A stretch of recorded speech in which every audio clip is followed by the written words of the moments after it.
नमस्कार. मी रुपाली श्रीराम शिंदे, जळगाव जिल्ह्यातील चोपडा तालुक्यात राहणारी आहे. बालमोहन प्राथमिक विद्यालय चोपडा येथे शिक्षिका आहे. मला 2020 मध्ये कॅन्सर डिटेक्ट झाला. सुरुवातीला मला पाणी घेता येत नव्हतं, अन्न घेता येत नव्हतं. जळगावला चेक केल्यावर समजलं की कॅन्सर आहे. मग लगेच माझ्या मिस्टरांनी त्वरित निर्णय घेतला की आपण मानवता हॉस्पिटलला जाऊया. मानवता हॉस्पिटलला गेल्यावर राजनगरकर सरांना भेटलं. सरांनी सांगितलं की 4थ्या स्टेपला आहेत बुवा तुम्ही, पण आपण प्रयत्न करूया. त्यांनी सरांनी सुरुवातीला केमो वगैरे दिले. मला 13 केमो दिले. नंतर मग रेडिएशन द्यायला सुरुवात केली. हळूहळू रेडिएशन सक्सेसफुल होत गेले.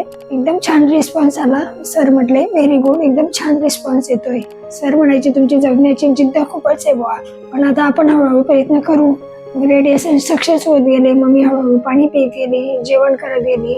इकडचे स्टॉप लोकांनी खूपच मदत केली आम्हाला. माझे मिस्टर म्हणायचे असा स्टॉप आम्ही आतापर्यंत बघितलेला नाही. काटे मॅडम होत्या त्यावेळेला कोरोना काळामध्ये, म्हणजे एवढ्या कठीण परिस्थितीमध्ये मला वाचवलंय बा. 4थ्या स्टेपवर वाचत नाही. मला अन्न नव्हतं, पाणी नव्हतं, बोलता पण येत नव्हतं, आणि आता मी रोज रेग्युलर शाळेत जाते, विद्यार्थ्यांना शिकवते.